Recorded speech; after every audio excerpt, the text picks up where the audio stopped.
Como é que foram de feriadão, um fim de semana aí prolongado, né? Eu tô bem, Igor, obrigada. Eu tô bem, gente. Como vocês sabem, né? Nós estamos iniciando essa semana de aula na quarta-feira, segunda-feira, feriado. Ontem também, né? Foi um feriado que nós esticamos de segunda para terça. E estamos aqui iniciando a semana, né? A semana se iniciando na quarta-feira, como vocês sabem, as provas foram remarcadas, né? Vão começar na segunda, de 19, né? Vocês têm mais tempo aí para estudar, mas o conteúdo permanece o mesmo, tá certo? Oi, Raíssa, pode falar. Ô tia, eu ainda não consegui consertar o meu Google Sala de Aula. A senhora passou alguma página? Passei na sexta-feira, Raíssa. Passei, Certo. página 309 até a 311. Eu vou tentar consertar esse Google. Eu É não só sei no, é só na matéria da tia. Eu não sei por que, Raíssa. Deixa eu ver aqui com seus colegas, tá bom? Pessoal, vocês conseguiram visualizar a atividade de sexta-feira? Não, tia. E aí? O Paulo, a Bia viu, o Paulo viu, a Júlia viu, né? Porque realmente eu coloquei tanto no sétimo A quanto no sétimo B, a Isabela, né? Então, realmente, gente, é um problema no de vocês. Pode ser porque está cheio, né? Porque vocês já enviaram muitas fotos, não sei o porquê, tá certo? Infelizmente, eu vou ficar dizendo, certo? As páginas aqui na aula, tá certo? Mas eu vou colocar lá no Google Sala de Aula, né? Mas deve ser porque está cheio. Porque vocês lembram que quando era o meu que estava cheio, aí realmente ninguém, né, nenhum aluno conseguia visualizar, porque era o meu, né? Mas agora, como alguns estão vendo, é porque o problema no caso é no de vocês, tá certo? Tenta isso, tenta desinstalar, instalar de novo, certo? Que pode melhorar. O Pablo está dizendo que fez isso e deu certo, tá bom? Né? Para que vocês não fiquem aí prejudicados, né? E não consigam acompanhar as tarefas, certo? Mas pode ser problema com a internet, né? Acredito que não, Diego. Acredito que não. Mas vamos lá, tá, Raíssa? Se tu não conseguiu fazer, Raíssa, qualquer coisa, se tu não conseguir, tu tenta, né? Fazer isso, desinstalar, instalar qualquer coisa. Tu pode me perguntar no WhatsApp, ou tu pode perguntar a algum colega, tá certo? Que teu colega te manda o print da atividade do dia, tá certo? Ou pode perguntar até a mim mesma, certo? Bia, só provas, tá certo, gente? Prova bimestral. Segunda-feira, dia 19. Então, não haverá aula, somente as provas. Agora, gente, sem mais delongas, por nada, amor. Vamos iniciar na página 308. Quem não fez, certo? Vai tentar fazer, corrigir agora, né? Quem teve algum problema lá com o Google Sala de Aula. Eu queria saber quem gostaria de ler esse texto aí na página 308. Tem um texto, né, que vocês deveriam ler para que vocês pudessem responder as questões. Quem gostaria de ler aí essa página 308? Pode sim, Raíssa, por favor. Depois da Raíssa, Maria. Abre aspas. Por que não pensei nisso antes? Fecha aspas. Sempre que nos deparamos com essa indagação, estamos diante de uma ideia criativa. A espontaneidade para solucionar problemas é uma capacidade sempre invejável. Há quem garanta que entrar nesse time seleto é uma questão de treino e informação. Entre os pesquisadores e pessoas reconhecidas pelo caráter inovador, existe um consenso. A criatividade é muito menos divina do que se imagina. Maria? Grandes inovadores como Leonardo da Vinci e Albert Einstein parecem raros na atualidade, porque é normal, dentro do processo criativo, que muitos só sejam reconhecidos depois de mortos.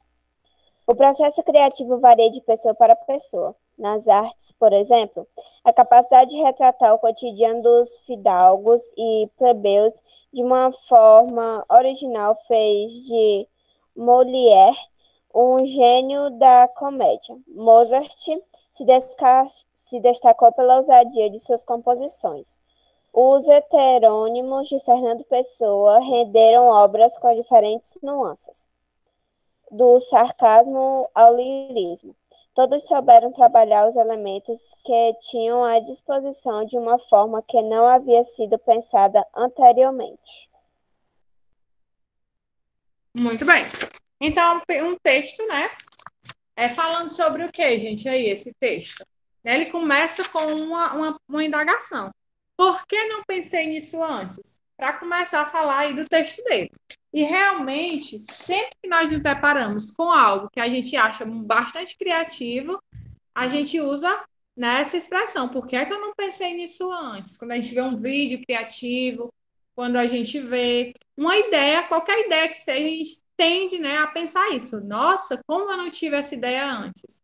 E ele começa aí a falar sobre a imaginação, sobre a criatividade, na verdade, sobre a criatividade, né? E ele diz uma coisa bem interessante que ele diz, no final do primeiro parágrafo, ele diz assim, ó.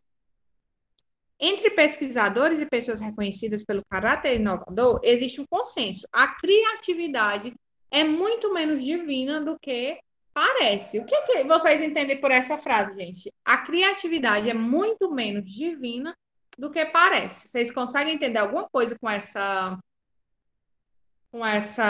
frase, com essa informação? Quando ele diz isso, ele está dizendo o quê? Ele está dizendo o quê, gente? Que a gente vê uma pessoa criativa e a gente pensa assim, é um dom. Essa pessoa já nasceu com esse dom, né? Um dom divino. O que é que ele quer dizer? Que não, que qualquer pessoa, né, pode fazer algo criativo. É só a pessoa se esforçar, estudar, pesquisar e a pessoa consegue, né, fazer algo criativo. É isso que ele quer dizer, né? Que não é simplesmente um dom de Deus, um dom dos céus, né? Um dom divino. Na verdade, qualquer pessoa que se esforçar e tentar pode fazer, sim, algo diferente e criativo. Aí, para falar disso, ele fala aí de várias pessoas, né, que tiveram sucesso no que fizeram.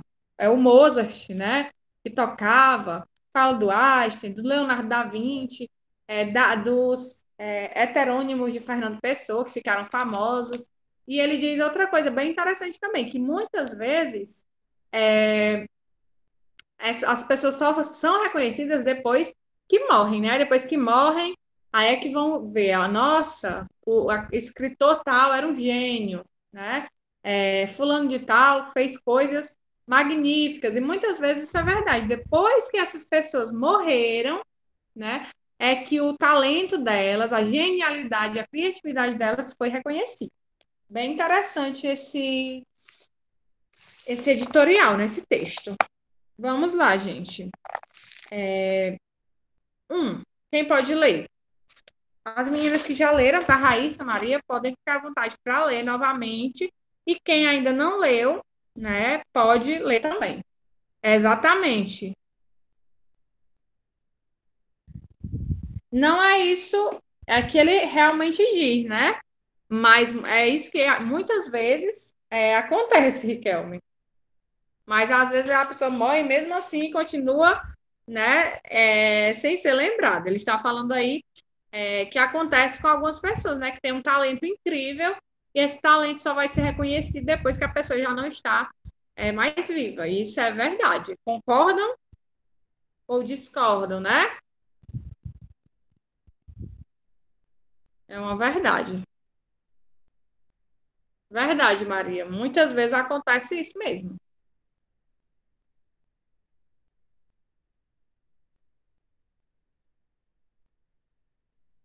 É porque você já tem, Paulo.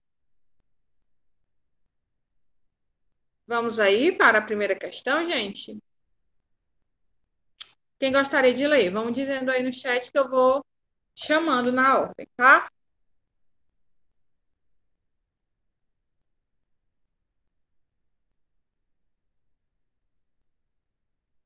Pode sim, Raíssa. Aí você, ao invés de você ler a questão, Raíssa, você vai ler primeiro esse Aprenda Mais, aí da página 309, tá bom?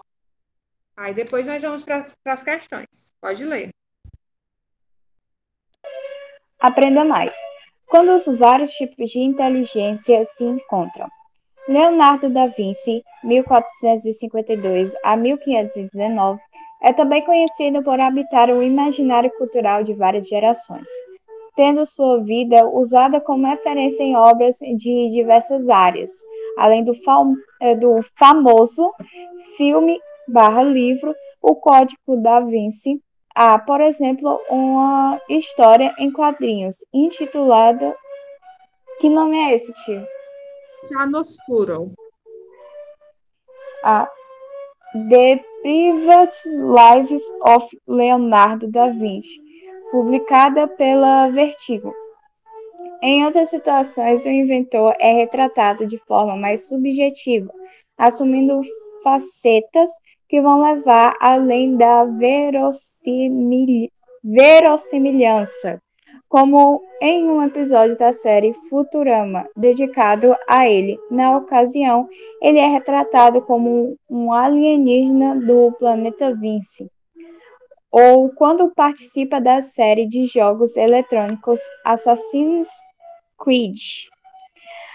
Assim como as várias formas encontradas para retratar a sua persona, o próprio Leonardo não se restringia a uma modalidade artística específica para exprimir suas visões de mundo, sendo considerado um dos polímatas que estuda diversas ciências mais famosos do planeta. Consequentemente, suas obras continham influências de várias áreas do conhecimento, além das modalidades artísticas que dominava. Conheça um pouco mais sobre a vida e a obra de Da Vinci nesse vídeo ensaio do canal Quadro em Branco.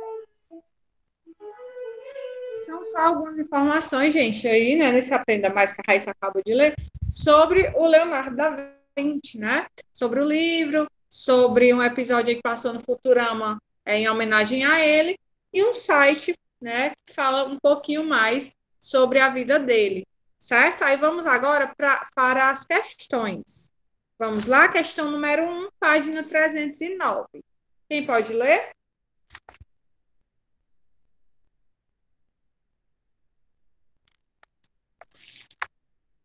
Raíssa vai continuar lendo?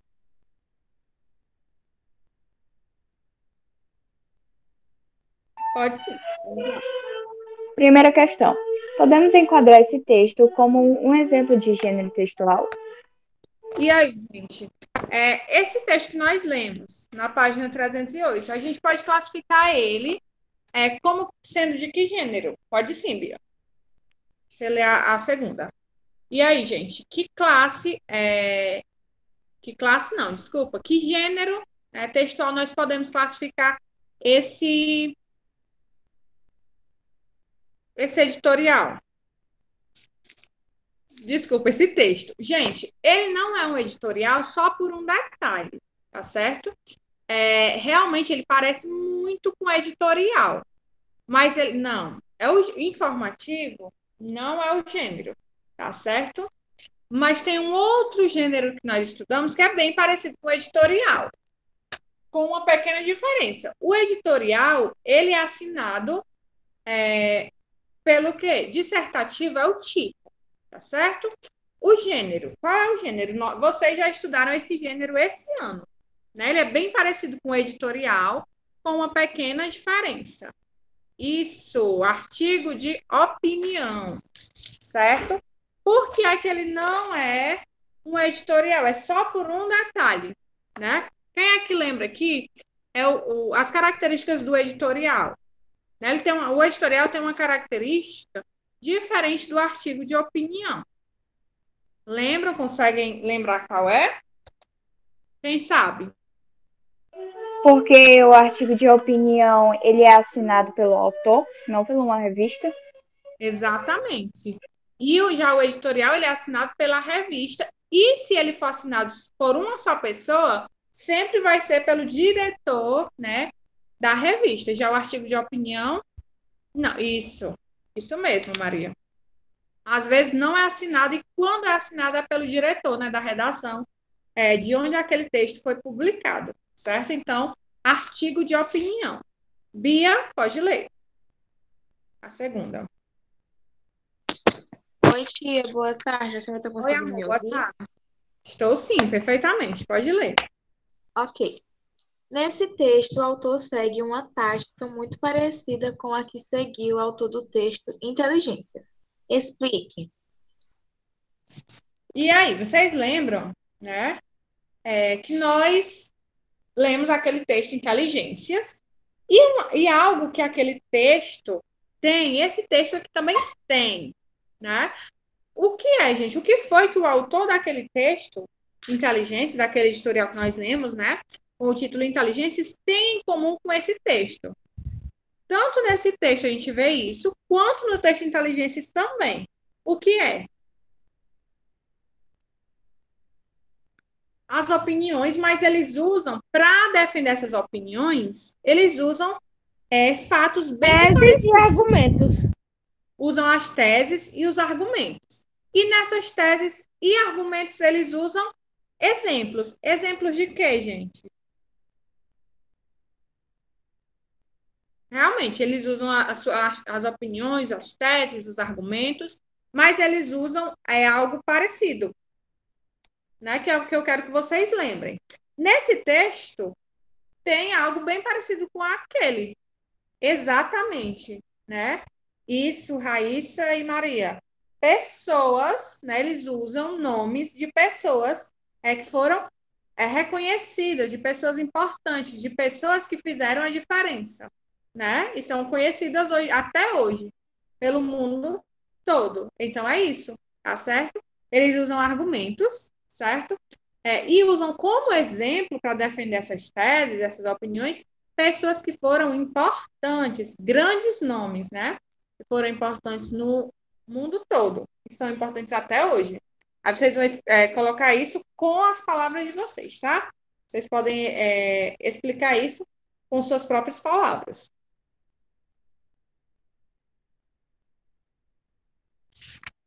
Próxima questão. Maria?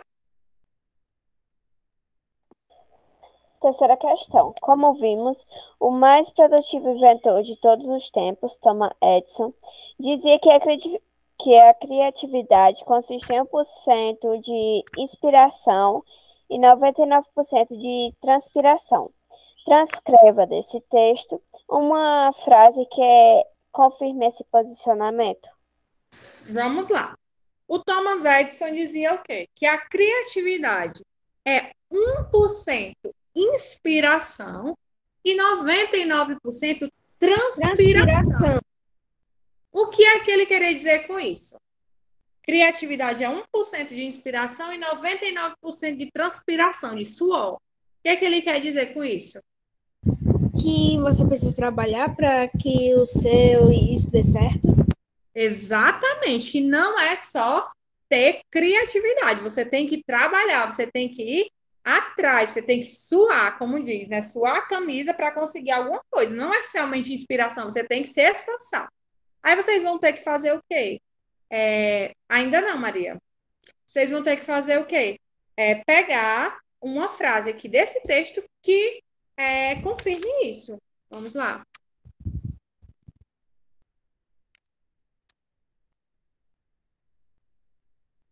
Pode ser, Pablo. Pode ser essa parte, sim. E tem uma outra parte também que também confirma aí esse mesmo posicionamento. Que outra parte é essa? Eu até já falei dessa parte. Procurem aí no texto.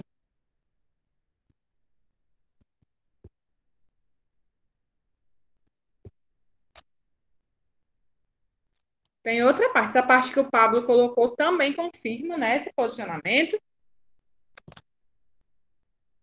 E aí, outra parte.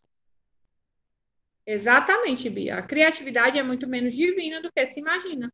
Tanto uma parte quanto a outra confirmam aí esse posicionamento, né? Que não é questão só de ser inspirado, ser criativo. É questão também de buscar, de treinar, né?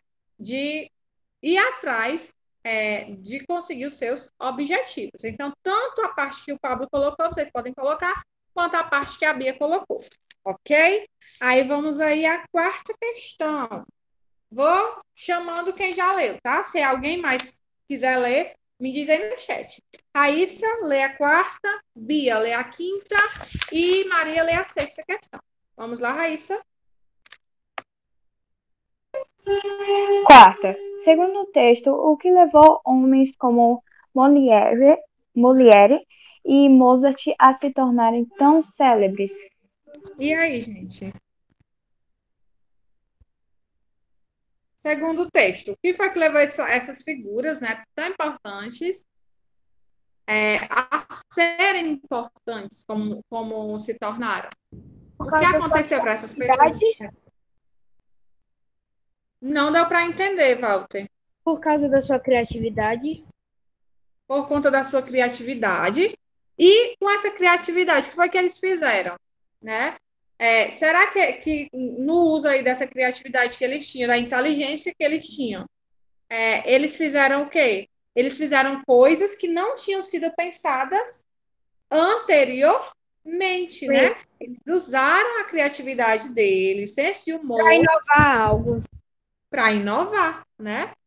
Para fazer algo que alguém ainda não havia pensado, né? Porque tem, por exemplo, vamos falar aqui sobre humor. Uma pessoa, não, um humorista, por exemplo. Existe só um humorista no mundo? Não, né, gente? Existem vários e vários e vários e vários. O que é que faz um ser diferente do outro, né? É a inovação. É o humorista buscar fazer coisas, né, que outros não fazem. Um tipo de humor que outros não fazem. Então é isso, foi isso que eles fizeram. Eles inovaram, fizeram coisas que antes ninguém tinha feito, né? E por isso que eles ficaram aí tão conhecidos e tão famosos, certo? Quinta questão, Bia. Quinta questão. Segundo o texto, criatividade é tudo o que se pensa. B. A produção dos grandes gênios do passado. C. Fazer algo inusitado. D. Um dom divino. E aí? O que é a Fazer criatividade? algo inusitado. Na verdade, é isso mesmo, Val. Tudo que se pensa, né, não? Criatividade é fazer algo inusitado. Por quê? Porque nem tudo que a gente pensa, né, seria algo criativo. Ele também não diz que é apenas um dom divino. Então, para ele, para o texto aí, o que é criatividade? É fazer algo inusitado. O que é fazer algo inusitado? Fazer algo Algo diferente. novo, extravagante, esses bagulho assim. Isso. Pensar em coisas que outras pessoas não. Pensar fora da caixinha. Exatamente. Pensar em outra coisa, né? Que ninguém ainda pensou. Ou se pensou, pensou de uma forma e você inova, né? Então, item C. Sexta questão, Maria. Sexta questão. O autor do texto mostra que, para produzir algo criativo, não há necessidade de que a pessoa tenha A. Genialidade, B. Treinamento, C. Informação ou D. Ousadia. Vamos lá. Então, o que é que o autor aí afirma? Que não é preciso, não é obrigado, vamos dizer assim, a pessoa ter isso para ela ser uma pessoa para produzir algo criativo. A genialidade. A genialidade. Não é necessário a pessoa ser um gênio, né? Ter uma genialidade fora do comum para fazer algo criativo, né? A pessoa buscando, se esforçando, sendo ousado, tentando, buscando informações, a pessoa pode sim fazer algo diferente. Pois é, Paulo Vitor. Então é isso mesmo, né? Essa ideia aí que o autor ele traz que não é obrigado você ser um gênio para fazer algo inusitado, algo diferente. Então, genialidade. Item A. Sétima questão, Raíssa. Sétima questão. Assinale a opção que mostra uma forma diferente, mas também correta de se dizer. Por que não pensei nisso antes? A. Não pensei nisso antes por quê? B. Não pensei nisso antes por quê? C. Não pensei nisso antes por quê? D. Por que não pensei nisso antes? Agora, gente, vocês têm que observar nesse caso. Agora é o uso dos porquês. Isso, tem que observar o uso dos porquês. No caso aí, né, a ortografia. Qual é a alternativa aí que o porquê está sendo usado corretamente dentro do seu contexto? Item B, isso mesmo. Item B, é o único item que o porquê aí está sendo usado de forma correta, certo? Vamos lá, item B. Oitava questão, Bia. Oitava questão. Releia o segundo parágrafo do texto. Grandes inovadores como Leonardo da Vinci e Albert Einstein parecem raros na atualidade, porque é normal, dentro do processo criativo, que muitos só sejam reconhecidos depois de mortos. É correto afirmar que logo após a palavra muitos, poderia estar inserido o substantivo A. Artistas, B. Pesquisadores, C. Inovadores, D. Pintores. E aí, gente, depois da palavra muitos, que palavra a gente poderia colocar aí? Vamos lá. Grandes inovadores como Leonardo da Vinci e Albert Einstein parecem... Inovadores. Como é? Inovadores. Inovadores, gente. Na verdade, item C, né? Alguém já tinha colocado aqui no chat também. O Pablo tinha colocado e o Walter também respondeu. É o item C, né? Inovadores. Então, vocês vão marcar aí item C, inovadores. Maria, questão 9. Nona questão, a pergunta que inicia o texto. Por que não pensei nisso antes? Revela que a pessoa A. Ficou admirada com uma ideia criativa. B. Repreendeu-se por não ter criado algo antes. C. Dirigiu uma pergunta a alguém para descobrir algo. Ou D. Descobriu algo tarde demais. E aí? B de bola. B. Repreendeu-se por não ter criado algo antes. Mas é uma forma de repreensão. Mas quando a gente fala essa frase, geralmente é por quê, gente? Quando a gente olha para algo, para alguém, a gente diz assim: nossa, por que que eu não pensei nisso antes? É porque. E tem A, porque a gente Então, fica... essa é a letra A. É a letra A, porque a gente fica admirado, né? Com a criatividade da pessoa. Né? A gente fica pensando, nossa, que genial, por que que eu não pensei nisso? Né? Porque nós ficamos admirados com a criatividade da pessoa. Então, aí é item A, tá certo? Gente, além das três meninas que estão lendo, alguém mais quer ler? Eu posso? Pode sim. 10. O período. A espontaneidade para solucionar problemas é uma capacidade sempre invejada. Primeiro parágrafo. É um exemplo de predicado verbal, predicado do nominal, predicado verbo nominal ou predicado no objeto. E aí, gente? Predicado verbal, nominal, verbo nominal ou predicado do objeto? O que vocês marcaram? É nominal? Nominal, né? Porque está se referindo aí a um nome, a um substantivo. Então, aí tem B. Né? Aqui, eu ainda não estou entendendo muito bem esse negócio de predicado. Você poderia me explicar um pouquinho? Posso, Walter, tá certo? A gente ainda vai revisar esse conteúdo totalmente, tá certo? A gente ainda vai revisar ele porque ele vai ser conteúdo de provas que vem, né? Volta aí um pouquinho, gente, para a página 307, tá certo? Voltem aí para a página 307. Vamos observar aí o predicado nominal e o predicado verbal. Vamos observar aqui alguns exemplos, tá certo? Vamos lá. No primeiro parágrafo, lá da página 307, nós temos aí um exemplo. Vamos lá. Deixa eu pegar aqui o exemplo, Walter, para mim. Não, Raíssa. Deixa eu pegar aqui o exemplo, tá, Walter, para mim te dar.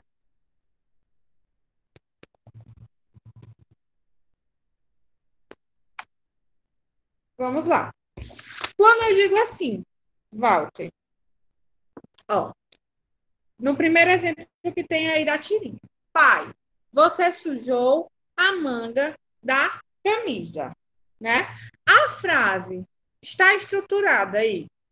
Pai, você sujou a manga da camisa. A gente tira o sujeito, que é pai, e o que sobra é o predicado, certo? Sujou a manga da camisa. O predicado aí está tendo a relação com o verbo, né? Ou com o substantivo, com o adjetivo. E aí, Walter, o que é que tu acha? E os demais também. Mas a gente não vai pensar no sujeito, tá certo? A gente vai pensar agora só no predicado. Somente no predicado. O sujeito a gente sabe que é pai, né? Só que nós estamos vendo aqui se o tipo de predicado, se ele é verbal ou se ele é nominal. Sujou a manga da camisa, né? A gente tem aí o verbo sujar, que o predicado ele está aí em volta desse verbo sujar. Então, ele é verbal, certo? Eu vou trazer um esqueminha para vocês que nem eu fiz com os tipos de sujeito, tá certo? Para vocês anotarem isso. Na prova, não vai cair esse conteúdo, tá, Raíssa? Na prova vai cair o conteúdo que nós já vimos, que foi o uso do mais, do a, né, do a preposição, do a verbo e do mal com L e mal com U. Nessa prova bimestral já vai cair só isso. Por quê? Porque nós estudamos, porque a prova ia ser essa semana, né? Então, eu já tinha feito a prova, né, há bastante tempo, e já tinha esse conteúdo. Esse conteúdo que nós estamos vendo agora só vai cair lá na prova do final do ano. Então, a gente ainda vai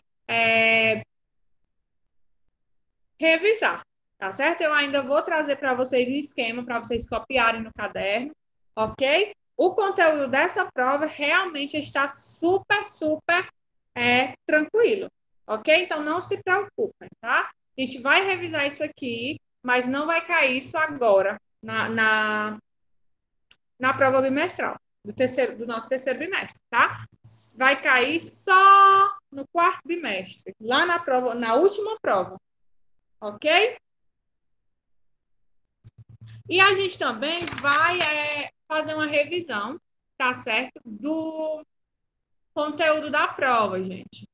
Amanhã, eu acredito que a gente vai fazer essa revisão, tá certo? Do conteúdo do mal, do A, ok? Coloquem aí no chat o número de vocês, por favor. Aí vai ficar aí a página 311 para a gente corrigir amanhã.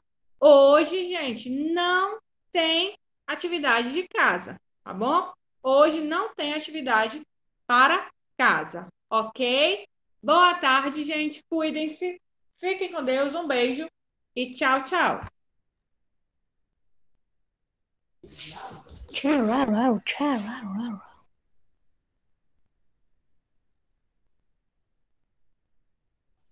Tchau, pessoal. Tchau, pessoal.